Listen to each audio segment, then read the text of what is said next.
ಇವತ್ತಿನ ತರಗತಿಯಲ್ಲಿ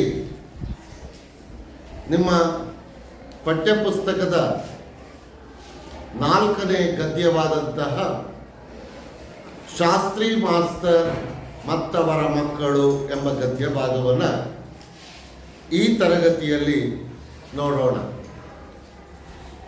ಈ ಲೇಖನವನ್ನು ಕನ್ನಡದ ಪ್ರಸಿದ್ಧ ಲೇಖಕರಾದಂತಹ ಗುಲ್ಬರ್ಗ ವಿಶ್ವವಿದ್ಯಾಲಯದಲ್ಲಿ ಕನ್ನಡ ಪ್ರಾಧ್ಯಾಪಕರಾಗಿ ಕೆಲಸವನ್ನು ಮಾಡಿದಂತಹ ಡಾಕ್ಟರ್ ಚೆನ್ನಣ್ಣ ವಾಲಿಕಾರ್ ಅವರು ಬರೆದಿರುವಂತಹ ಲೇಖನ ಇದು. ಇದೊಂದು ವ್ಯಕ್ತಿ ಚಿತ್ರಣವನ್ನು ತಿಳಿಸುವಂತಹ ಒಂದು ಕಥೆ. ಅವರ ಸಮಗ್ರ ಸಣ್ಣ ಕಥಾ ಸಂಪುಟ ಅನ್ನುವಂತಹ ಕೃತಿಯಿಂದ ಈ ಒಂದು ಕಥಾಭಾಗವನ್ನು ಆಯ್ಕೆ ಮಾಡಿಕೊಳ್ಳಲಾಗಿದೆ.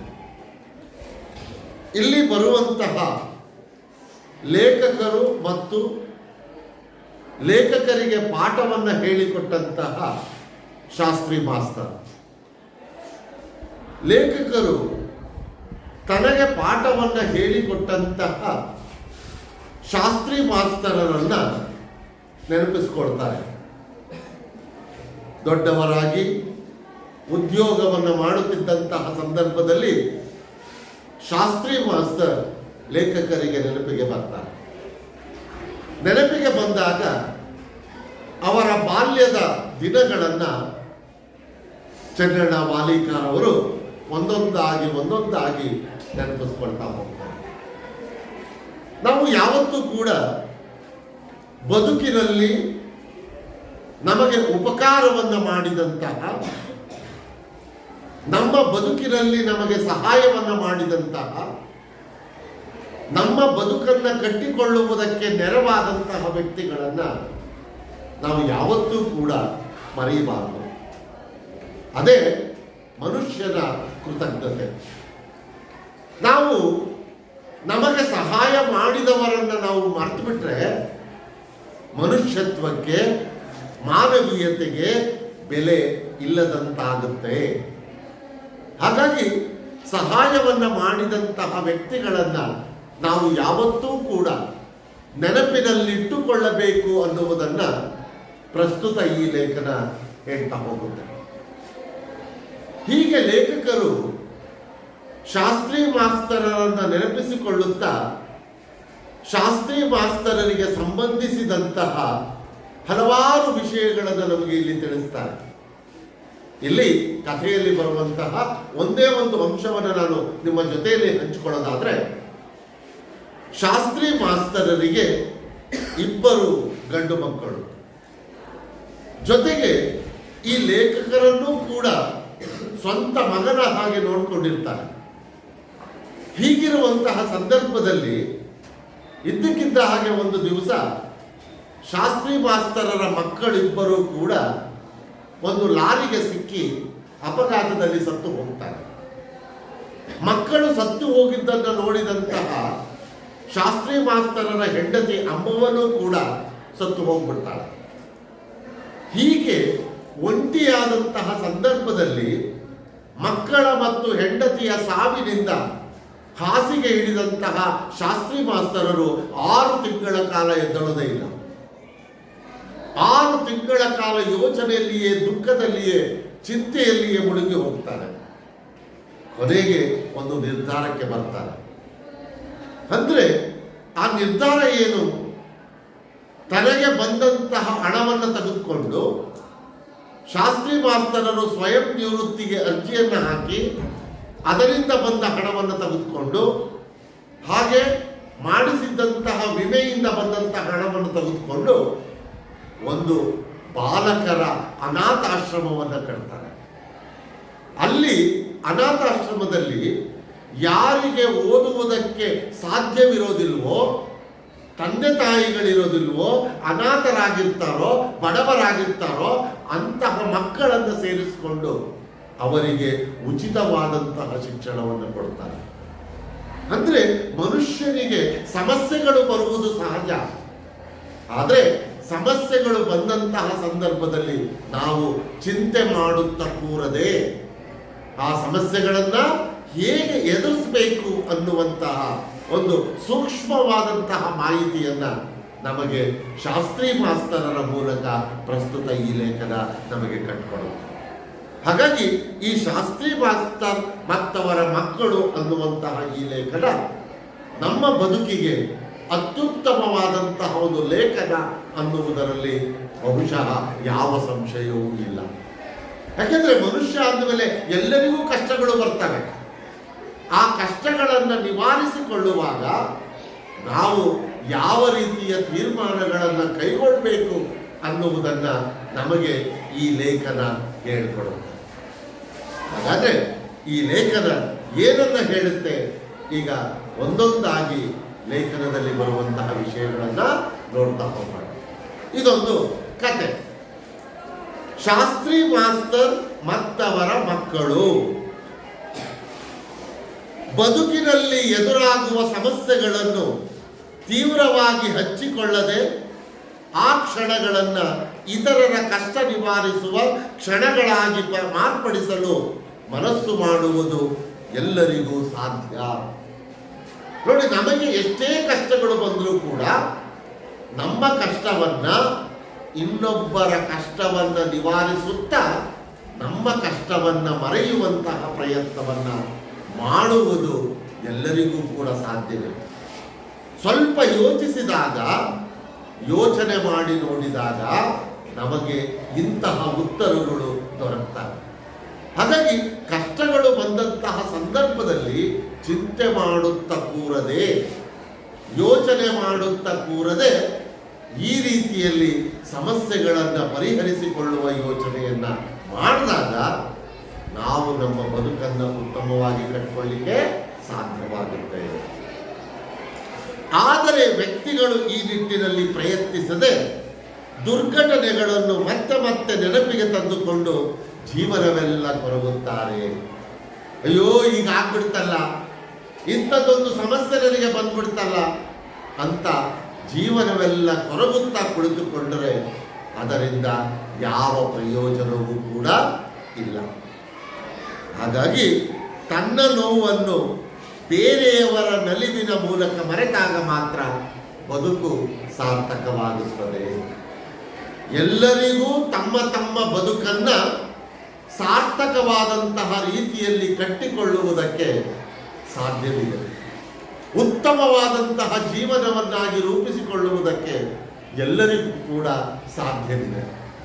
ಆ ನಿಟ್ಟಿನಲ್ಲಿ ನಾವೆಲ್ಲರೂ ಕೂಡ ಯೋಚನೆಯನ್ನು ಮಾಡಿ ನಮ್ಮ ಬದುಕನ್ನು ನಾವು ಸಾರ್ಥಕಪಡಿಸಿಕೊಳ್ಳಬೇಕು ಅನ್ನುವ ಅಂಶವನ್ನ ಪ್ರಸ್ತುತ ಶಾಸ್ತ್ರಿ ಮಾಸ್ತರ್ ಮತ್ತವರ ಮಕ್ಕಳು ಅನ್ನುವ ಲೇಖನ ಕಥೆ ನಮಗೆ ತಿಳಿಸಿಕೊಡುತ್ತೆ. ಈಗ ಕಥೆಯನ್ನ ಪ್ರಾರಂಭ ಮಾಡೋಣ. ಅವತ್ತು ವಿಶ್ವವಿದ್ಯಾಲಯದ ವಾರ್ಷಿಕೋತ್ಸವ ಕಾರ್ಯಕ್ರಮವಿದ್ದುದರಿಂದ ಮನೆಗೆ ಬರಲು ತಡವಾಗಿತ್ತು. ಇಲ್ಲಿ ನೀವು ಒಂದು ಅಂಶವನ್ನು ಸ್ಪಷ್ಟವಾಗಿ ಅರಿತುಕೊಳ್ಬೇಕು. ಚೆನ್ನಣ್ಣ ವಾಲಿಕಾರ್ ಅವರು ಲೇಖಕರು ಗುಲ್ಬರ್ಗಾ ವಿಶ್ವವಿದ್ಯಾಲಯದ ಕನ್ನಡ ಅಧ್ಯಯನ ಕೇಂದ್ರದಲ್ಲಿ ಕನ್ನಡ ಪ್ರಾಧ್ಯಾಪಕರಾಗಿ ಕೆಲಸವನ್ನು ಮಾಡ್ತಾ ಇರ್ತಾರೆ, ಗುಲ್ಬರ್ಗಾ ಯೂನಿವರ್ಸಿಟಿಯಲ್ಲಿ. ಆಗ ಒಂದು ದಿನ ಅವರ ಆ ಒಂದು ಅಧ್ಯಯನ ಕೇಂದ್ರದಲ್ಲಿ ವಾರ್ಷಿಕೋತ್ಸವ ಸಮಾರಂಭ ಇದ್ದುದರಿಂದ ವಾರ್ಷಿಕೋತ್ಸವ ಕಾರ್ಯಕ್ರಮವನ್ನು ಮುಗಿಸಿಕೊಂಡು ಮನೆಗೆ ಬರುವುದಕ್ಕೆ ಸ್ವಲ್ಪ ತಡವಾಗಿರುತ್ತೆ. ಬರುವುದರೊಳಗಾಗಿ ಊರಿಂದ ಕೂಡಲೇ ಬರಲು ಟೆಲಿಗ್ರಾಮ್ ಹಾದಿ ಕಾಯುತ್ತಿತ್ತು. ಅದು ಅಣ್ಣನದು. ಟೆಲಿಗ್ರಾಮ್ ಹಾದಿ ಕಾಯುತ್ತಿತ್ತು. ಟೆಲಿಗ್ರಾಮ್ ಅನ್ನೋ ಪದದ ಅರ್ಥ ಯಾರಿಗಾದ್ರೂ ಗೊತ್ತಾ? ಟೆಲಿಗ್ರಾಮ್ ಅಂದರೆ ಏನು? ಯಾರು ಹೇಳ್ತೀರಿ? ಟೆಲಿಗ್ರಾಮ್ ಅನ್ನುವ ಹೆಸರನ್ನ, ಶಬ್ದವನ್ನ ಕೇಳಿದ್ದೀರಾ? ಎಲ್ಲಿ ಕೇಳಿದ್ದೀರಿ?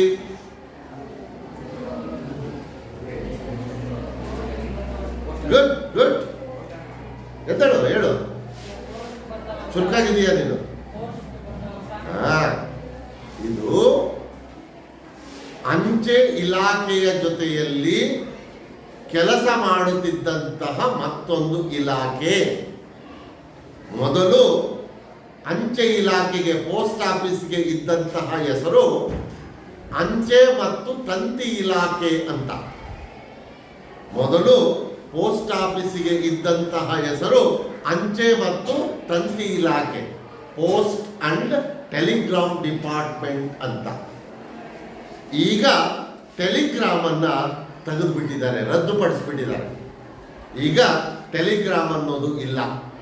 ಕಳೆದ 7-8 ವರ್ಷಗಳ ಹಿಂದೆ ಯಾರೂ ಕೂಡ ಇವತ್ತಿನ ದಿನಗಳಲ್ಲಿ ಟೆಲಿಗ್ರಾಮ್ ಅನ್ನ ಬಳಸುತ್ತಿಲ್ಲ ಅನ್ನುವ ಕಾರಣಕ್ಕಾಗಿ ಟೆಲಿಗ್ರಾಮ್ ಇಲಾಖೆಯ ಆ ಕಾರ್ಯವನ್ನ ಸಂಪೂರ್ಣವಾಗಿ ಕೇಂದ್ರ ಸರ್ಕಾರ ಸ್ಥಗಿತಗೊಳಿಸಿತು, ನಿಲ್ಲಿಸ್ಬಿಡ್ತು. ಹಾಗಾದ್ರೆ ಟೆಲಿಗ್ರಾಮಿನ ಕೆಲಸ ಏನು? ಇದು ಅಂಚೆ ಇಲಾಖೆಯ ಜೊತೆಯಲ್ಲಿ ಕಾರ್ಯವನ್ನು ನಿರ್ವಹಿಸುತ್ತಿದ್ದಂತಹ ಒಂದು ಇಲಾಖೆ. ಅಂಚೆ ಇಲಾಖೆಗೆ ನಾವು ಪತ್ರಗಳನ್ನು ಹಾಕಿದಾಗ ಆ ಪತ್ರಗಳು ತಲುಪುವುದಕ್ಕೆ 3-4 ದಿವಸಗಳು ಬೇಕಾಗಿತ್ತು, ಹೆಚ್ಚೆಂದರೆ ವಾರಗಟ್ಟಲೆ ಆಗ್ತಾ ಇತ್ತು. ಹಾಗಾಗಿ ಒಂದು ವಿಷಯವನ್ನ ಅತ್ಯಂತ ತುರ್ತಾಗಿ ಬೇಗನೆ ಒಂದು ಜಾಗದಿಂದ ಮತ್ತೊಂದು ಜಾಗಕ್ಕೆ ಕಳುಹಿಸುವುದಕ್ಕೆ ಈ ಟೆಲಿಗ್ರಾಮ್ ಅನ್ನ ಬಳಸ್ತಾ ಇದ್ರು. ಅವಾಗೆಲ್ಲ ಮೊಬೈಲ್ಗಳು ಇರಲಿಲ್ಲ, ಟೆಲಿಫೋನ್ಗಳು, ದೂರವಾಣಿಗಳು ಇರಲಿಲ್ಲ. ಅಂತಹ ಕಾಲದಲ್ಲಿ ಟೆಲಿಗ್ರಾಮ್ ಅನ್ನುವಂಥದ್ದು ಅತ್ಯಂತ ಮುಖ್ಯವಾಗಿ ಹೆಚ್ಚಾಗಿ ಕಾರ್ಯವನ್ನು ನಿರ್ವಹಿಸ್ತಾ ಇತ್ತು. ನಾವು ಪೋಸ್ಟ್ ಆಫೀಸಿಗೆ ಹೋದರೆ ಒಂದು ಟೆಲಿಗ್ರಾಮ್ ಅರ್ಜಿಯನ್ನು ಕೊಡ್ತಾ ಇದ್ರು. ಅದರಲ್ಲಿ ನಾವು ಯಾರಿಗೆ ವಿಷಯವನ್ನು ಕಳಿಸಬೇಕಾಗಿದೆಯೋ ಅವರ ವಿಳಾಸವನ್ನು ಬರೆದು, ಯಾವ ಸಂದೇಶವನ್ನು ಕಳಿಸಬೇಕಾಗಿದೆಯೋ ಆ ಸಂದೇಶವನ್ನು ಬರೆದು ಇಂತಿಷ್ಟು ಹಣ ಅಂತ ಅವರಿಗೆ ಹಣವನ್ನು ಕೊಟ್ಟರೆ ಅವರು 3-4 ಗಂಟೆಯ ಒಳಗೆ ಆ ಸಂದೇಶವನ್ನು ಸಂಬಂಧಪಟ್ಟಂತಹ ವ್ಯಕ್ತಿಗೆ ತಲುಪಿಸ್ತಾ ಇದ್ರು. ಇಂತಹ ಕಾರ್ಯವನ್ನ ಟೆಲಿಗ್ರಾಮ್ ಅಂದರೆ ತಂತಿಯ ಮೂಲಕ ಸಂದೇಶವನ್ನ ಕಳಿಸುವಂತಹ ಒಂದು ಸಾಧನವನ್ನ ಟೆಲಿಗ್ರಾಮ್ ಅಂತ ಕರೀತಾ ಇದ್ರು. ಅದು ಈಗ ಕೆಲಸವನ್ನ ನಿಲ್ಲಿಸಿರೋದ್ರಿಂದ ಈಗ ಟೆಲಿಗ್ರಾಮ್ ಇಲ್ಲ, ಕೇವಲ ಅಂಚೆ ಇಲಾಖೆ ಮಾತ್ರ ಕಾರ್ಯವನ್ನ ನಿರ್ವಹಿಸ್ತಾ ಇದೆ. ಅಂಥದ್ದೊಂದು ಟೆಲಿಗ್ರಾಮ್ ಇವರ ಮನೆಗೆ ಬಂದಿತ್ತು. ಅದು ಅವರ ಅಣ್ಣ ಕಳಿಸಿರುವಂತಹ ಒಂದು ಟೆಲಿಗ್ರಾಮ್. ಯಾಕಾಗಿರಬೇಕೆಂದು ವಾಚ್ ನೋಡಿಕೊಂಡೆ. ಸಮಯ 9 ಆಗಿತ್ತು. ನೋಡಿಕೊಂಡು ಟೈಮನ್ನ, ಆಗಲೇ ರಾತ್ರಿ 9 ಗಂಟೆ ಆಗಿದೆ. ಸಂಜೆಯ ಉದ್ಯಾನ ಗಾಡಿ ಹೋಗಿತ್ತು. ಉದ್ಯಾನ ಗಾಡಿ ಅಂದರೆ ರೈಲಿನ ಹೆಸರು ಉದ್ಯಾನ ಎಕ್ಸ್ಪ್ರೆಸ್. ಅದು ಹೊರಟೋಗಿತ್ತು. ರಾತ್ರಿ 11ಕ್ಕೆ ಪ್ಯಾಸೆಂಜರ್ ಇದೆ.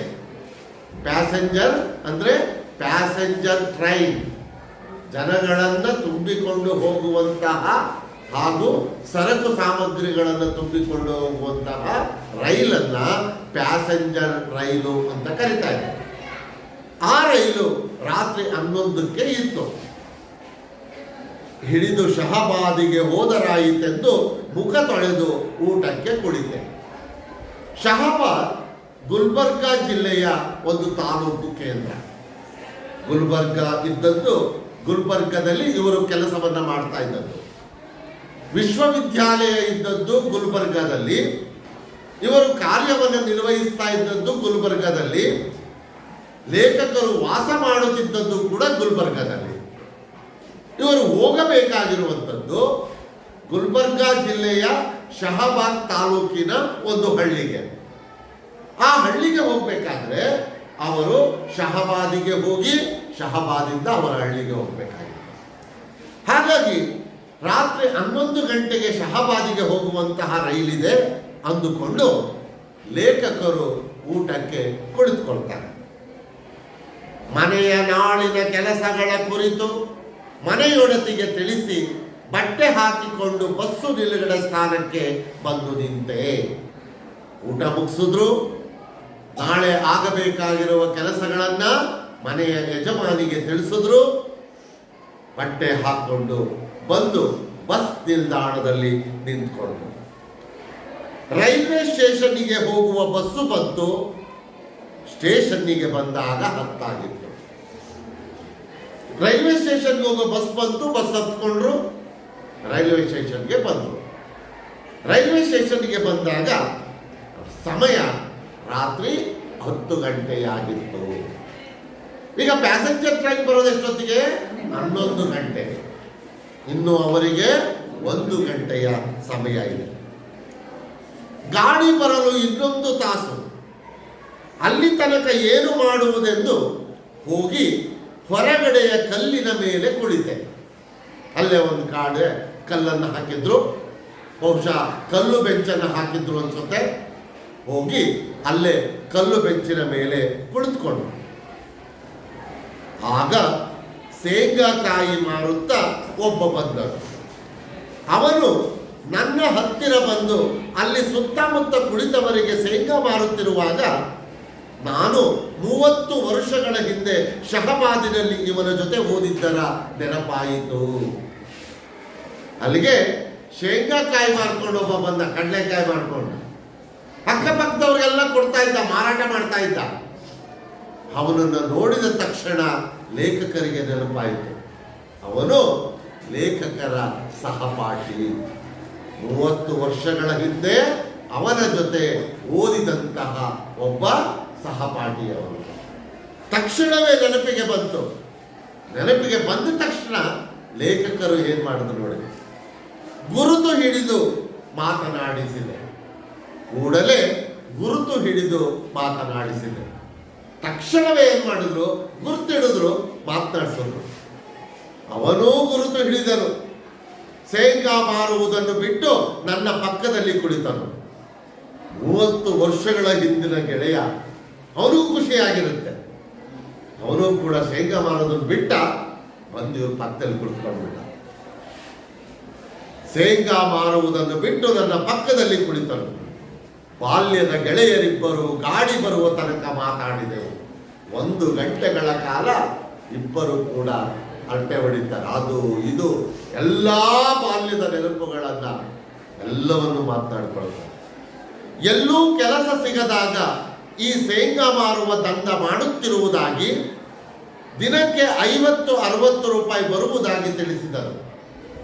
ಯಾವ ಕೆಲಸವೂ ಸಿಗದ ಕಾರಣದಿಂದಾಗಿ ಈ ಶೇಂಗಾ ಮಾರುವ ಕೆಲಸ ಮಾಡ್ತಾ ಇದ್ದೀನಿ, ನನಗೆ ದಿವಸಕ್ಕೆ 50-60 ರೂಪಾಯಿ ಸಂಪಾದನೆ ಆಗುತ್ತೆ ಅನ್ನುವ ಮಾಹಿತಿಯನ್ನ ಲೇಖಕರಿಗೆ ಅವನು ಕೊಟ್ಟ. ತನ್ನ ಹೆಣ್ಣಿರು ಮಕ್ಕಳ ಬಂಧು ಬಳಗದವರ ವಿವರ ನೀಡುತ್ತಿದ್ದಂತೆ ಗಾಡಿ ಬಂತು. ಗಾಡಿ ಅಂದ್ರೆ ರೈಲು ಬಂತು. ನಾನು ಗಡಬಡಿಸಿ ಎದ್ದು ಗಾಡಿ ಹತ್ತಿದೆ. ಅವನು ಗಾಡಿಯೊಳಗೆ ಶೇಂಗಾ ಮಾರುತ್ತಾ ನಡೆದನು. ಇಬ್ರು ಹೊತ್ಕೊಂಡ್ರು. ಇವ್ರು ಹೋಗಿ ಒಂದ್ ಕಡೆ ಕುಳಿತುಕೊಂಡ್ರು. ಅವನು ಶೇಂಗಾ ಮಾರ್ತಾ ಒಂದು ಕೊರಟ. ಹೀಗೆ ಬಾಲ್ಯದ ಗೆಳೆಯನೊಬ್ಬನು ಸಿಕ್ಕಾಗ ಇಬ್ಬರೂ ಕೂಡ ಕುಳಿತುಕೊಂಡು ಬಾಲ್ಯದ ನೆನಪುಗಳನ್ನು ಹಂಚಿಕೊಂಡದ್ದನ್ನ ನಾವಿಲ್ಲಿ ಕಾಣಬಹುದು. ನಾವು ಕೂಡ ಹಾಗೇನೆ ಇನ್ನೊಂದು 20-30 ವರ್ಷಗಳ ಕಳೆದ ಮೇಲೆ ಇಲ್ಲಿ ಓದಿದಂತಹ ಯಾರೋ ಒಬ್ಬ ವಿದ್ಯಾರ್ಥಿ ಸಿಕ್ಕಿದಾಗ, ಗೆಳೆಯ ಸಿಕ್ಕಿದಾಗ ನಾವು ಕೂಡ ಆ ದಿನಗಳ ಎಲ್ಲ ನೆನಪುಗಳನ್ನು ನೆನಪಿಸ್ಕೊಂಡು ಖುಷಿ ಪಡ್ತಾ ಹೋಗುತ್ತೇವೆ. ಇದು ಮನುಷ್ಯನ ಸಹಜವಾದಂತಹ ಸ್ವಭಾವ. ಹೀಗೆ ಲೇಖಕರು ರೈಲನ್ನು ಹತ್ಕೊಂಡ್ರು. ಆ ರೈಲು ಗುಲ್ಬರ್ಗಾದಿಂದ 1-5 ನಿಮಿಷ ನಿಂತು ಗಾಡಿ ಹೊರಟಿತು. ಹಿರೇನಂದೂರ ಮರದೂರಗಳಿಗೆ 2 ನಿಮಿಷ ನಿಂತು 12 ಮಧ್ಯರಾತ್ರಿಯ ಹೊತ್ತಿಗೆ ಗಾಡಿ ಶಹಬಾದಿಗೆ ಬಂದು ನಿಲ್ಲುತ್ತಿದ್ದಂತೆ ಆಕಾಶಕ್ಕೆ ತೂತು ಬಿದ್ದಂತೆ ಮಳೆ ಧೋ ಧೋ ಎಂದು ಸುರಿದು ಭೂಮಿಗೆ ಭೂಮಿ ನೀರು ನೀರು ಮಾಡಿತು. ಹಿರೇನಂದೂರ ಮರತೂರ ಅನ್ನುವವು ಗುಲ್ಬರ್ಗಾದಿಂದ ಶಹಬಾದಿಗೆ ಬರುವಾಗ ಸಿಗುವಂತಹ ಊರುಗಳ ಹೆಸರು. ಆ ಹಿರೇನಂದೂರದಲ್ಲಿ 2 ನಿಮಿಷ, ಮರತೂರದಲ್ಲಿ 2 ನಿಮಿಷ ಗಾಡಿ ನಿಂತು, ಅಂತೂ 12 ಗಂಟೆಯ ಹೊತ್ತಿಗೆ ಈ ಗಾಡಿ ರೈಲು ಶಹಬಾದಿಗೆ ಬಂತು. ಶಹಬಾದಿಗೆ ರೈಲು ಬರುವುದಕ್ಕೂ ಮಳೆ ಶುರುವಾಗುವುದಕ್ಕೂ ಒಂದೇ ಸಮಯ ಆಯಿತು. ಜೋರಾಗಿ ಮಳೆ ಸುರಿಯಕ್ಕೆ ಶುರುವಾಯಿತು. ದೋ ದೋ ಎಂದು ಸುರಿದು ಭೂಮಿಗೆ ಭೂಮಿ, ಅಲ್ಲಿದ್ದಂತಹ ಜಾಗವೆಲ್ಲವೂ ಕೂಡ ನೀರಿನಿಂದ ಆವೃತವಾಗ್ಬಿಡ್ತು. ಅಷ್ಟೊಂದು ಮಳೆ ಜೋರಾಗಿ ಸುರಿತು. ಮಳೆಯ ಪೆಟ್ಟಿಗೆ ಹೊರಗಡೆ ನಿಂತಿದ್ದ, ಕುಳಿತಿದ್ದ, ಮಲಗಿದ್ದ ಜನವೆಲ್ಲ ಎದ್ದು ಬಂದು ಸ್ಟೇಷನ್ ತುಂಬ ಇರುವೆಗೂ ಸ್ಥಳವಿಲ್ಲದಷ್ಟು ಸೇರಿಕೊಂಡಿದ್ದು. ಯಾವಾಗ ಮಳೆ ಬಂತೋ ಅಲ್ಲಿ ಇಲ್ಲಿ ಮಲಗಿದ್ದವರು, ಅಲ್ಲಿ ಇಲ್ಲಿ ಕುಳಿತಿದ್ದವರು ಎಲ್ಲರೂ ಕೂಡ ಸ್ಟೇಷನ್ ಒಳಗೆ ಬಂದು ತುಂಬಿಕೊಂಡ್ಬಿಟ್ರು. ಇಡೀ ಸ್ಟೇಷನ್ನು ಜನದಿಂದ ಕಿಕ್ಕಿರಿದು ತುಂಬಿ ಹೋಗಿತ್ತು. ಹೀಗಾಗಿ ಆ ಜನ ಒಂದು ಕಡೆ ಅಲ್ಲಿ ಬಂದು ಸೇರಿಕೊಂಡು, ಮಳೆ ಸ್ವಲ್ಪ ಹೊತ್ತು ಸುರಿತು. ಸ್ವಲ್ಪ ಹೊತ್ತು ಸುರಿದಾದ ಮೇಲೆ ಮಳೆ ನಿಲ್ತು. ಮಳೆ ನಿಂತಿತು, ಜನ ಮಲಕೊಂಡಿತು. ವಾಚ್ ನೋಡಿಕೊಂಡೇ ಒಂದಾಗುತ್ತಿತ್ತು. ಟೈಮ್ ನೋಡಿದ್ರು, ಈಗ 1 ಗಂಟೆ ಆಗಿದೆ. ಜನಗಳೆಲ್ಲ ಹೋಗಿ ತಮ್ಮ ತಮ್ಮ ಜಾಗಗಳಲ್ಲಿ ಮಲಗಿಕೊಂಡ್ರು, ಹೊರಟೋದ್ರು. ಆದರೆ ಇವರೇನು ಮಾಡೋದು? ಬೆಳಗಿನ ಜಾವದವರೆಗೆ ಊರಿಗೆ ಹೋಗುವುದಕ್ಕೆ ಬಸ್ ಇಲ್ಲ. ಬೆಳಗಿನ ಜಾವದವರೆಗೆ ಕಾಲ ಕಳೆಯಲೇಬೇಕು. ಈಗ ರಾತ್ರಿ 1 ಗಂಟೆಯಾಗಿದೆ. ಬೆಳಗಾಗಲು ಇನ್ನು 5 ತಾಸು. ಅಲ್ಲಿ ತನಕ ಏನು ಮಾಡುವುದು, ಹೇಗೆ ಹೊತ್ತು ಕಳೆಯುವುದು ಎಂದಾಗ ನಾನು ಓದಿದ ಹೈಸ್ಕೂಲು ನೆನಪಾಯಿತು. ಅವರಿಗೆ ಅವರು ಓದಿದಂತಹ ಹೈಸ್ಕೂಲು ನೆನಪಿಗೆ ಬರುತ್ತೆ. ಅವರು ಶಹಬಾದಿನ ಒಂದು ಹೈಸ್ಕೂಲಿನಲ್ಲಿ ಶಿಕ್ಷಣವನ್ನು ಪಡೆದದ್ದು. ಆ ಹೈಸ್ಕೂಲ್ ಇದ್ದದ್ದು ರೈಲ್ವೆ ಸ್ಟೇಷನ್ನಿಗೆ ಸ್ವಲ್ಪ ಹತ್ತಿರದಲ್ಲೇ. ಆ ಹೈಸ್ಕೂಲು ನೆನಪಾದ ತಕ್ಷಣ ಹೈಸ್ಕೂಲಿನ ಕಡೆಗೆ ಹೋಗುವ ಪ್ರಯತ್ನವನ್ನು ಮಾಡ್ತಾರೆ. ಯಾಕೆ ಅಂದರೆ ರೈಲ್ವೆ ಸ್ಟೇಷನ್ನಲ್ಲಿ ಜನಗಳು ತುಂಬಿಕೊಂಡ್ಬಿಟ್ಟಿದ್ದಾರೆ. ಎಲ್ಲೂ ಕುಳಿತುಕೊಳ್ಳುವುದಕ್ಕಾಗಲಿ ಮಲಗಿಕೊಳ್ಳುವುದಕ್ಕಾಗಲಿ ಸ್ವಲ್ಪವೂ ಜಾಗವಿಲ್ಲ. ಹೀಗಿರುವಾಗ ಇಲ್ಲಿ ಕಾಲ ಕಳೆಯುವುದು ಹೇಗೆ ಅಂದುಕೊಂಡು ಅವರು ಹೈಸ್ಕೂಲಿನ ಕಡೆಗೆ ಹೋಗುವುದಕ್ಕೆ ಯೋಚನೆ ಮಾಡ್ತಾರೆ. 5 ನಿಮಿಷದಲ್ಲೇ ಹೋಗುತ್ತೇನೆ. ವರಾಂಡದಲ್ಲಿ ಸಾಕಷ್ಟು ಜಾಗ ಇರುವುದು. ಮಲಗಿದರಾಯಿತು. ಒಬ್ಬ ಚಪರಾಸಿ ಇರುವನು. ನಾನು ಹಳೆಯ ವಿದ್ಯಾರ್ಥಿ ಎಂದರೆ ಬಿಡುವನು ಎಂದು ನಿರ್ಧರಿಸಿ ಆ ಕಡೆಗೆ ಹೊರಟೆ. ಚಪರಾಸಿ, ಚಪರಾಸಿ ಅಂದರೆ ಜವಾನ ಅಂತ. ಇದೊಂದು ಅನ್ಯದೇಶೀಯ ಪದ. ಇದೊಂದು ಅನ್ಯದೇಶೀಯ ಪದ. ಮರಾಠಿ ಶಬ್ದದಿಂದ ಬಂದಂತಹ, ಮರಾಠಿ ಭಾಷೆಯಿಂದ ಬಂದಂತಹ ಒಂದು ಶಬ್ದ ಇದೆ. ಚಪರಾಸಿ ಅಂದರೆ ಜವಾನ ಅಂತ. ಒಬ್ಬ ಜವಾನ ಇರ್ತಾನೆ. ನೋಡಪ್ಪ, ನಾನು ಈ ಹೈಸ್ಕೂಲಿನಲ್ಲಿ ಓದಿದಂತಹ ಹಳೆ ವಿದ್ಯಾರ್ಥಿ ಅಂತ ನಾನು ಹೇಳ್ಕೊಂಡ್ರೆ ಮಲಗೋದಿಕ್ಕೆ ಜಾಗ ಕೊಡ್ತಾನೆ. ಆಗ ನಾನು ಬೆಳಗಿನ ಜಾವದವರೆಗೆ ಹೈಸ್ಕೂಲಿನ ವರಾಂಡದಲ್ಲಿ ಮಲಗಿದ್ದು ಬೆಳಿಗ್ಗೆ ಊರಿಗೆ ಹೋದ್ರಾಯ್ತು ಅಂತ ಅಂದ್ಕೊಂಡು ಶಾಲೆಯ ಕಡೆಗೆ ಲೇಖಕರು ಹೊರಡ್ತಾರೆ. ಆ ರಾತ್ರಿ 1 ಗಂಟೆಯ ಸಮಯದಲ್ಲಿ ಬರುವುದರೊಳಗಾಗಿ ಶಾಲೆಯ ವರಾಂಡದಲ್ಲಿ ಚಪರಾಸಿ ಒಬ್ಬನೇ ಇದ್ದನು.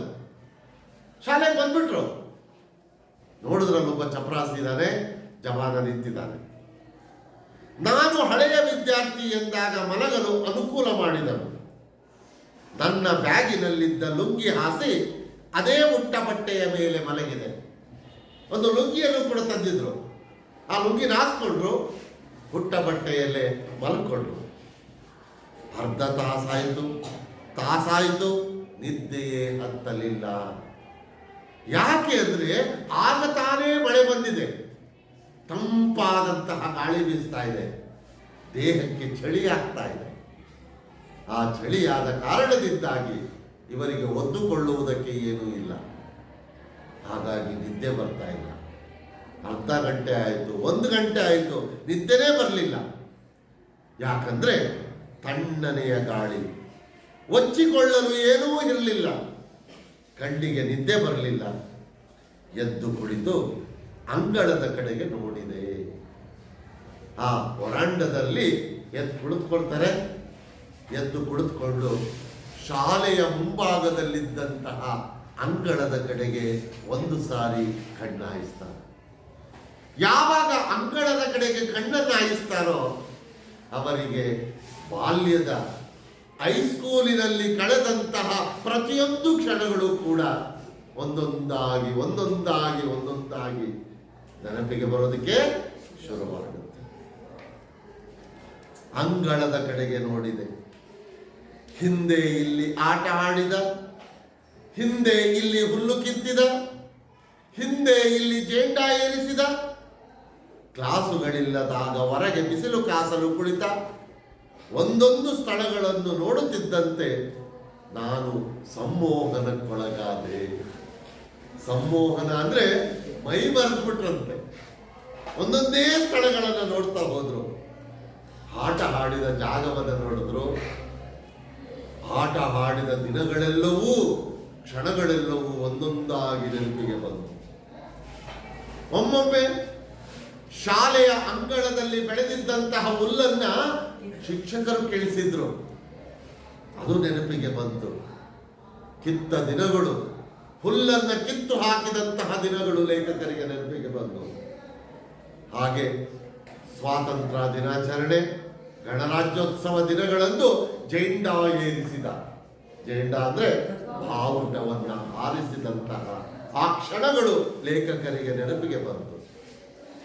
ಏನು ಕೆಲಸವಿಲ್ಲದಾಗ, ಕ್ಲಾಸುಗಳಿಲ್ಲದಾಗ ಕಟ್ಟಡದ ಹೊರಭಾಗದಲ್ಲಿ ಬಿಸಿಲು ಕಾಯಿಸುತ್ತಾ ಕುಳಿತಂತ ಕ್ಷಣಗಳು ನೆನಪಿಗೆ ಬಂದವು. ಹೀಗೆ ಒಂದೊಂದು ಸ್ಥಳಗಳನ್ನು ನೋಡುತ್ತಿದ್ದಂತೆ, ಒಂದೊಂದು ಕ್ಷಣಗಳು ಲೇಖಕರಿಗೆ ನೆನಪಿಗೆ ಬರುತ್ತಿದ್ದಂತೆ ಲೇಖಕರು ಸಂಪೂರ್ಣವಾಗಿ ಮೈ ಮರೆತು ಕುಳಿತುಬಿಟ್ರು.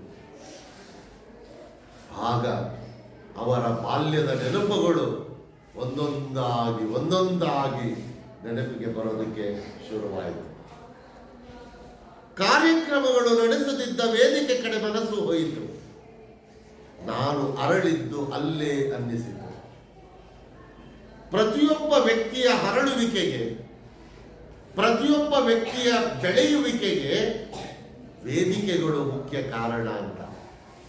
ಹಾಗಾಗಿಯೇ ಮಕ್ಕಳೇ ನಾನು ಯಾವಾಗಲೂ ಹೇಳುವಂಥದ್ದು, ಸಿಗುವ ವೇದಿಕೆಯ ಅವಕಾಶಗಳನ್ನ ಯಾವತ್ತೂ ಕೂಡ ಬಿಟ್ಕೊಡ್ಬೇಡಿ. ಆ ಸಿಕ್ಕ ಅವಕಾಶಗಳನ್ನ ಸರಿಯಾದ ರೀತಿಯಲ್ಲಿ ಬಳಸಿಕೊಂಡು ನೀವು ಎಷ್ಟು ಬೆಳೆಯುವುದಕ್ಕೆ ಸಾಧ್ಯವೋ ಅಷ್ಟು ಬೆಳೆಯುವಂತಹ ಪ್ರಯತ್ನವನ್ನ ನೀವು ಮಾಡಬೇಕಾಗುತ್ತೆ. ಲೇಖಕರಿಗೆ ವೇದಿಕೆಯ ಕಡೆ ಕಂಡು ಹೋದಾಗ ಅವರಿಗನ್ಸುತ್ತೆ, ನನ್ನನ್ನು ಬೆಳೆಸಿದ್ದು ಇದೇ ವೇದಿಕೆ ಅಲ್ವೇ, ನಾನು ಬೆಳೆಯುವುದಕ್ಕೆ ಇದೇ ವೇದಿಕೆ ಅಲ್ವೇ ಕಾರಣವಾಗಿದ್ದು ಅಂತ ಅಂದ್ಕೊಳ್ತಾರೆ. ನಾನು 7ನೆಯ ವರ್ಗದಲ್ಲಿದ್ದಾಗ ಏಕಪಾತ್ರಾಭಿನಯ ಮಾಡುವೆನೆಂದಾಗ ಕಮಿಟಿಯವರು ನಿರಾಕರಿಸಿದ್ದಕ್ಕೆ ನೋವುಗೊಂಡುದರ ನೆನಪಾಯಿತು. 7ನೇ ಕ್ಲಾಸ್ನಲ್ಲಿ ಒಂದು ಸ್ಪರ್ಧೆ ಇತ್ತು, ಏಕಪಾತ್ರಾಭಿನಯ ಸ್ಪರ್ಧೆ. ಅದರಲ್ಲಿ ನಾನು ಭಾಗವಹಿಸ್ತೇನೆ ಅಂದಾಗ ಅವರು ರಿಜೆಕ್ಟ್ ಮಾಡಿದ್ರು, ನಿರಾಕರಿಸಿದ್ರು. ಅದಕ್ಕಾಗಿ ಲೇಖಕರಿಗೆ ಬಹಳ ಬೇಸರ ಆಗಿತ್ತು. ಅದು ನೆನಪಿಗೆ ಬಂತು. ಹಾಗೆ ನಾನು 8ನೆಯ ವರ್ಗದಲ್ಲಿದ್ದಾಗ ಭಾಷಣ, ಲೇಖನ, ಭಾವಗೀತೆ ಸ್ಪರ್ಧೆಗಳಲ್ಲಿ ಬಹುಮಾನ ಪಡೆದದ್ದರ ನೆನಪಾಯಿತು. ಒಮ್ಮೆ ನಿರಾಕರಿಸಿದ್ರು. ಛಲ ಬಿಡದಂತಹ ಲೇಖಕರು 8ನೇ ತರಗತಿಯಲ್ಲಿದ್ದಾಗ ಭಾಷಣ ಸ್ಪರ್ಧೆ, ಲೇಖನ ಸ್ಪರ್ಧೆ, ಭಾವಗೀತೆ ಸ್ಪರ್ಧೆಗಳಲ್ಲಿ ಭಾಗವಹಿಸಿ ಬಹುಮಾನಗಳನ್ನು ಪಡೆದಿದ್ದಂತಹ ಕ್ಷಣಗಳನ್ನು ಲೇಖಕರು ನೆನಪಿಸಿಕೊಂಡರು. ಆಗ ನಮ್ಮ ಶಾಲೆಗೆ ಬಂದ ಹಾಸ್ಯ ಋಷಿ ಬೀಚಿ, ಪ್ರಕೃತಿ ಕವಿ ಕಾವ್ಯಾನಂದ, ಜಾನಪದ ಕಾರುಣಿಗ ಬೇಂದ್ರೆ ಮುಂತಾದವರು ಕಾವ್ಯ ಮತ್ತು ಜೀವನ ತರಂಗಗಳನ್ನೆಬ್ಬಿಸಿದುದು ನೆನಪಾಯಿತು. ಅವತ್ತು ಅವರ ಶಾಲೆಗಳಲ್ಲಿ ನಡೆದಂತಹ ಕಾರ್ಯಕ್ರಮಗಳಿಗೆ ಬಂದಿದ್ದಂತಹ ಸಾಹಿತಿಗಳು ಬೀಚಿ, ಕಾವ್ಯಾನಂದ, ದ.ರಾ. ಬೇಂದ್ರೆ ಇವರುಗಳು ಮಾತನಾಡಿದಂತಹ ಮಾತುಗಳು ನನ್ನಲ್ಲಿ ಕಾವ್ಯಾಸಕ್ತಿಯನ್ನು ಸೃಷ್ಟಿ ಮಾಡಿದವು. ಬಹುಶಃ ಅವರುಗಳು ಆ ಕಾರ್ಯಕ್ರಮಗಳಿಗೆ ಬರದೆ ಹೋಗಿದ್ರೆ ನಾನು ಇವತ್ತು ಒಬ್ಬ ಸಾಹಿತಿಯಾಗಿ, ಲೇಖಕನಾಗಿ ರೂಪುಗೊಳ್ಳುವುದಕ್ಕೆ ಸಾಧ್ಯವಾಗ್ತಿರಲಿಲ್ಲ ಅನ್ನುವ ಒಂದು ನೆನಪಿಸಿಕೊಳ್ಳುವಂತಹ ಪ್ರಯತ್ನವನ್ನ ಇಲ್ಲಿ ಲೇಖಕರು ಮಾಡೋದು. ಅಷ್ಟೇ ಅಲ್ಲ, ಸೂಡಿ, ಲಾಲ, ಶೆಟ್ಟಿ, ದೇಶಪಾಂಡೆ ಗುರುಗಳು ನನ್ನ ಓರೆಕೋರೆಗಳನ್ನು ತಿದ್ದಿದ್ದರು. ಓರೆಕೋರೆಗಳು ತಪ್ಪುಗಳು ಅಂತ. ನಿಮಗೆ 2 ಅಂಕದ ಒಂದು ಪ್ರಶ್ನೆ ಇದೆ. ಲೇಖಕರ ಓರೆಕೋರೆಗಳನ್ನು ತಿದ್ದಿದವರು ಯಾರು ಅಂತ. ಸೂಡಿ, ಲಾಲ, ಶೆಟ್ಟಿ, ದೇಶಪಾಂಡೆ ಇವೆಲ್ಲ ಅವರ ಸರ್ನೇಮ್ಗಳು. ಆ ಶಿಕ್ಷಕರು ಲೇಖಕರ ಹಲವಾರು ತಪ್ಪುಗಳನ್ನು ತಿದ್ದಿ ಅವರನ್ನು ರೂಪಿಸಿದವರು ಈ ಶಿಕ್ಷಕರು. ಅವರನ್ನ ನೆನಪಿಸಿಕೊಳ್ತಾರೆ. ನನ್ನ ಶಹಬಾದ ಶಾಲೆಯ ಮಾಸ್ತರರ ನೆನಪಾಗುತ್ತಲೇ ನನ್ನೂರಿನಲ್ಲಿ ಬೀಜಾಕ್ಷರ ಬಿತ್ತಿ ತಮ್ಮ ಜೊತೆಗೆ ಶಹಬಾದಿಗೆ ಕರೆದುಕೊಂಡು ಬಂದ ಶಾಸ್ತ್ರಿ ಮಾಸ್ತರರ ನೆನಪು ಬಂದಾಗ ಕೆಲಕ್ಷಣ ಮೂಕನಾಗಿ ಹೋದೆ. ಹೀಗೆ ಆ ಶಾಲೆಯ ಶಿಕ್ಷಕರನ್ನು ನೆನಪಿಸ್ಕೊಳ್ತಾರೆ. ಸೂಡಿ, ಲಾಲ, ಶೆಟ್ಟಿ, ದೇಶಪಾಂಡೆ ಎನ್ನುವ ಗುರುಗಳು ನೆನಪಿಗೆ ಬರ್ತಾರೆ. ಯಾವಾಗ ಪ್ರೌಢಶಾಲೆಯ ಆ ಶಿಕ್ಷಕರು ನೆನಪಿಗೆ ಬರ್ತಾರೋ ಆ ಕ್ಷಣದಲ್ಲಿ ಲೇಖಕರ ಬಾಲ್ಯದಲ್ಲಿ ಲೇಖಕರಿಗೆ ಅಕ್ಷರವನ್ನು ಕಲಿಸಿ ಅಕ್ಷರಾಸಕ್ತಿಯನ್ನು ಹುಟ್ಟಿಸಿದಂತಹ, ಅಕ್ಷರವನ್ನು ಕಲಿಯುವುದಕ್ಕೆ ಕಾರಣೀಭೂತರಾದಂತಹ ಶಾಸ್ತ್ರಿ ಮಾಸ್ತರರನ್ನು ನೆನೆಸ್ಕೊಂಡು ಬರ್ತಾರೆ. ಶಾಸ್ತ್ರಿ ಮಾಸ್ತರರನ್ನು ನೆನಪಿಸಿಕೊಂಡ ತಕ್ಷಣ ಲೇಖಕರು ಒಂದು ಕ್ಷಣ ಮೂಕರಾಗ್ಬಿಡ್ತಾರೆ, ಮೌನವಾಗ್ಬಿಡ್ತಾರೆ. ಎಲ್ಲೋ ಬಿದ್ದ ಕಲ್ಲನ್ನು ಕಡೆದು ದೇಗುಲದೊಳಗಡೆ ಇಟ್ಟ ಕೀರ್ತಿ ಶಾಸ್ತ್ರಿ ಮಾಸ್ತರರಿಗೆ ಸಲ್ಲುವುದೆಂಬ ವಿಚಾರ ಬಂದಾಗ ಹಿಂದಿನದೆಲ್ಲ ನೆನಪುಗಳು ಮಳೆಯಂತೆ ಸುರಿಯತೊಡಗಿದವು. ಒಂದಾದ ಮೇಲೊಂದರಂತೆ ಶಾಸ್ತ್ರಿ ಮಾಸ್ತರರಿಗೆ ಸಂಬಂಧಿಸಿದಂತಹ ಪ್ರತಿಯೊಂದು ನೆನಪುಗಳು ಕೂಡ ಒಂದಾದ ಮೇಲೊಂದರಂತೆ ಬರೋದಕ್ಕೆ ಶುರುವಾಯಿತು. ಯಾಕೆಂದ್ರೆ ಬಹುಶಃ ಲೇಖಕರನ್ನ ಶಾಸ್ತ್ರಿ ಮಾಸ್ತರರು ಕರೆದುಕೊಂಡು ಬರದೆ ಹೋಗಿದ್ದರೆ, ಶಿಕ್ಷಣವನ್ನ ಕಲಿಸುವಂತಹ ಪ್ರಯತ್ನವನ್ನ ಶಾಸ್ತ್ರಿ ಮಾಸ್ತರರು ಮಾಡದೆ ಹೋಗಿದ್ರೆ, ಇವತ್ತು ಲೇಖಕರು ಒಬ್ಬರು ಪ್ರಾಧ್ಯಾಪಕರಾಗಿ ರೂಪುಗೊಳ್ಳುವುದಕ್ಕೆ, ಒಬ್ಬ ಸಾಹಿತಿಯಾಗಿ ರೂಪುಗೊಳ್ಳುವುದಕ್ಕೆ ಸಾಧ್ಯವೇ ಆಗ್ತಾ ಇರಲಿಲ್ಲ. ಎಲ್ಲೋ ಬಿದ್ದಿದ್ದಂತಹ ಕಲ್ಲನ್ನ ಎತ್ಕೊಂಡು ಬಂದು ಆ ಕಲ್ಲಿಗೆ ಒಂದು ರೂಪವನ್ನು ಕೊಟ್ಟಂತವರು ಶಾಸ್ತ್ರಿ ಮಾಸ್ತರು. ಅವರ ನೆನಪುಗಳು ಬಂದಾಗ ಅವರ ಎಲ್ಲ ನೆನಪುಗಳು ಒಂದಾದ ಮೇಲೊಂದರಂತೆ ಒಂದೊಂದಾಗಿ ನೆನಪಿಗೆ ಬರುವುದಕ್ಕೆ ಶುರುವಾಯಿತು. ಹಾಗಾದ್ರೆ ಲೇಖಕರನ್ನ ಶಾಸ್ತ್ರಿ ಮಾಸ್ತರರು ಕರೆದುಕೊಂಡು ಬರುವುದಕ್ಕೆ ಮುಂಚೆ ಲೇಖಕರು ಹೇಗಿದ್ರು ನೋಡಿ, ಮುಂದಿನ ಪ್ಯಾರದಲ್ಲಿ ಅದನ್ನು ಹೇಳ್ತಾರೆ. ನನ್ನ ಬಾಲ್ಯ ಆರಂಭವಾದದ್ದೇ ಅಕ್ಕನೂರಿನಲ್ಲಿ. ಅಕ್ಕ ಮದುವೆಯಾಗಿ ಗಂಡನ ಮನೆಗೆ ಹೋಗಿರ್ತಾಳೆ. ಇವರೂ ಕೂಡ ಅಕ್ಕನ ಜೊತೆಯಲ್ಲಿ ಮಾವನ ಮನೆಗೆ ಹೋಗ್ಬಿಡ್ತಾರೆ. ಹಾಗಾಗಿ ಲೇಖಕರ ಬಾಲ್ಯದ ದಿನಗಳು ನಡೆದದ್ದೇ ಅಕ್ಕನ ಊರಿನಲ್ಲಿ. ಆದ್ರೆ ಆ ಊರಿನ ಆ ಕೇರಿಯಲ್ಲಿ ಏನಿತ್ತು, ಆ ಕೇರಿಯಲ್ಲಿ ಎಲ್ಲಾ ಹುಡುಗರು ದನ ಕಾಯುವವರಾದುದರಿಂದ ನಾನು ದನ ಕಾಯಲು ಹೊರಟೆ. ಸಹವಾಸದ ದೋಷ ಅಂತೀವಲ್ಲ, ಆ ಬೀದಿಯಲ್ಲಿ ಆ ಕೇರಿಯಲ್ಲಿ ಕನಿಷ್ಠ 1-2-3 ಓದುವವರಿದ್ದಿದ್ರೆ ಇವರೂ ಕೂಡ ಓದುವುದಕ್ಕೆ ಹೋಗ್ತಿದ್ರೇನೋ. ಆದರೆ ಆ ಕೇರಿಯಲ್ಲಿ ಇದ್ದವರೆಲ್ಲ ದನ ಕಾಯೋ ಹುಡುಗರೆ. ಹಾಗಾಗಿ ಇವರು ಕೂಡ ಶಾಲೆಗೆ ಹೋಗುವಂತಹ ಯೋಚನೆಯನ್ನು ಮಾಡದೆ ದನ ಕಾಯೋದಿಕ್ಕೆ ಹೊರಟೋದು. ಅಕ್ಕ ಸಾಲಿ ಕಲಿಸಬೇಕೆಂದರೂ ಆ ಕೇರಿಯ ಹುಡುಗರ ಪ್ರೀತಿಯಲ್ಲಿ ಸಾಲಿಗೆ ಚಕ್ಕರ್ ಕೊಟ್ಟು ಅವರ ಜೊತೆ ದನ ಕಾಯುವವನಾದೆ. ಆದರೂ ಬಲವಂತವಾಗಿ ಅಕ್ಕ ಶಾಲೆಗೆ ಸೇರಿಸ್ತಾಳೆ ಲೇಖಕರನ್ನ. ಶಾಲೆಗೆ ಸೇರಿಸಿದ್ರೂ ಕೂಡ ಇವ್ರೇನ್ ಮಾಡ್ತಿದ್ರು, ಶಾಲೆಗೆ ಚಕ್ಕರ್ ಹಾಕೋದು, ದನ ಕಾಯೋ ಹುಡುಗರ ಜೊತೆ ದನ ಕಾಯ್ಕೊಂಡು. ಯಾಕೆ ಅಂದ್ರೆ ಅವತ್ತಿನ ಕಾಲದಲ್ಲಿ ಶಾಲೆಗೆ ಹೋಗುವುದಕ್ಕಿಂತ ದನ ಕಾಯುವುದು ತುಂಬಾ ಖುಷಿ ಕೊಡುತ್ತಿದ್ದಂತಹ ವಿಚಾರವಾಗಿತ್ತು. ಯಾಕೆಂದ್ರೆ ಆ ದನ ಕಾಯುವಂತಹ ಆ ಸಂದರ್ಭದಲ್ಲಿ ಬಹಳಷ್ಟು ಸ್ವತಂತ್ರವಾಗಿ ವರ್ತಿಸುವುದಕ್ಕೆ ಅವಕಾಶಗಳು ಸಿಗ್ತಾ ಇತ್ತು. ಹಾಗಾದ್ರೆ ಅವಕಾಶಗಳು ಏನೇನು ನೋಡಿ. ಪ್ರತಿನಿತ್ಯ ಟೊಂಕಕ್ಕೆ ರೊಟ್ಟಿ ಬುತ್ತಿ ಕಟ್ಟಿಕೊಂಡು ದನ ಕಾಯಲು ಹೋಗುವುದೆಂದರೆ ಎಂತಹ ಸಂತೋಷ.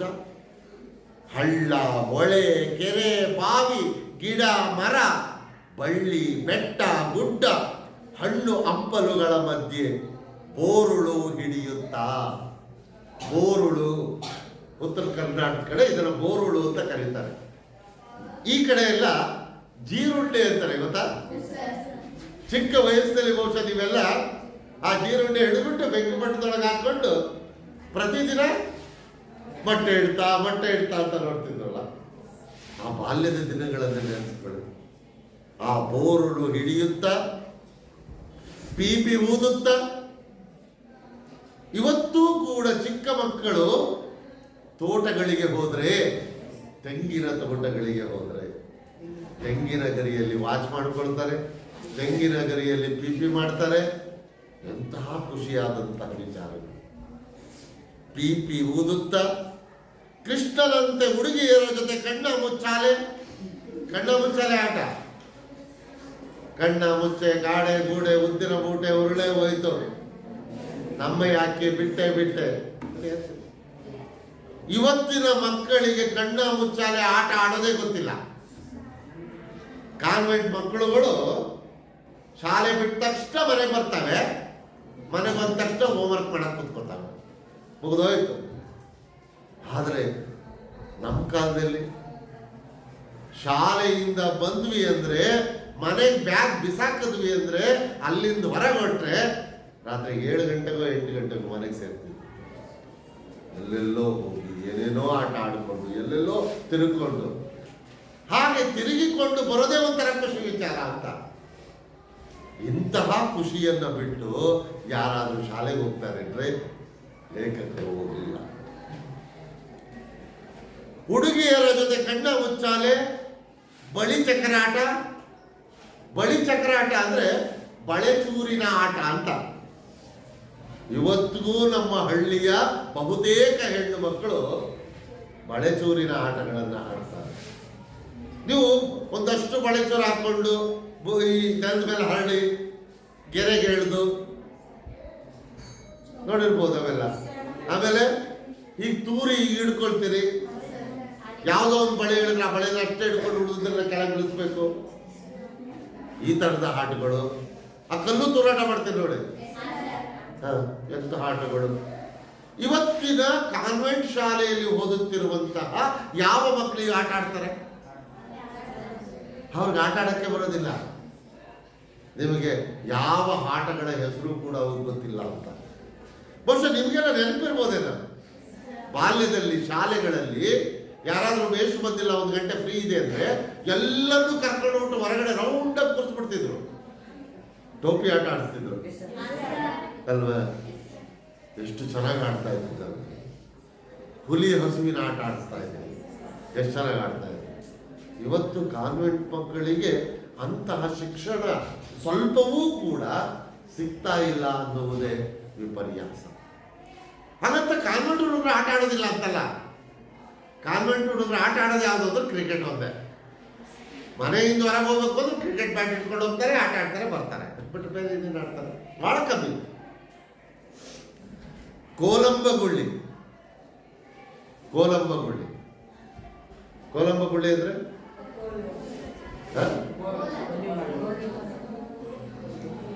ಚೌಕಾಬಾರದ ಆಟ. 5 ಮನೆ 7 ಮನೆ ಚೌಕಾಬಾರ ಆಟಗಳಿದ್ದಾವೆ. ಉತ್ತರ ಕರ್ನಾಟಕದಲ್ಲಿ ಒಂದು ಕೋಲಂಬಗುಳ್ಳಿ ಅಂತ ಕರೀತಾರೆ. ಲೋಡ್ ತಿಮ್ಮಯ್ಯ ಟೋಪಿ ಆಟ. ಅವ್ರ ಕಡೆ ಲೋಡ್ ತಿಮ್ಮಯ್ಯ ಅಂತ, ನಮ್ಮ ಕಡೆ ಟೋಪಿ ಆಟ ಅಂತಾರೆ.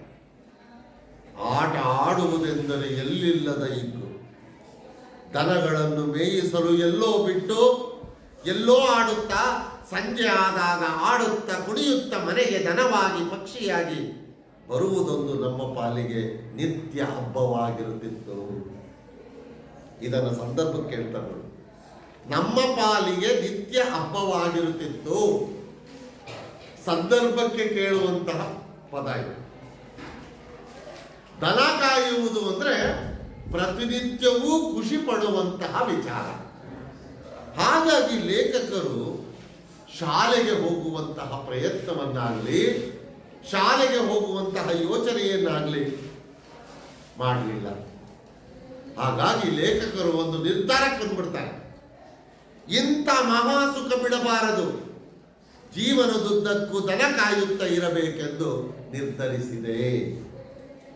ಡಿಸೈಡ್ ಮಾಡಿಬಿಟ್ರು, ನಾನು ಯಾವತ್ತೂ ಶಾಲೆಗೆ ಹೋಗಬಾರ್ದು, ದನ ಕಾಯುವುದು ತುಂಬಾ ಖುಷಿ ಕೊಡುವಂತಹ ವಿಚಾರ, ಈ ಖುಷಿ ಕೊಡುವಂತಹ ವಿಚಾರವನ್ನೇ ನಾನು ಜೀವನ ಪೂರ್ತಿಯಾಗಿ ಮಾಡಬೇಕು ಅನ್ನುವಂತಹ ನಿರ್ಧಾರಕ್ಕೆ ಲೇಖಕರು ಬರ್ತಿರ್ತಾರೆ.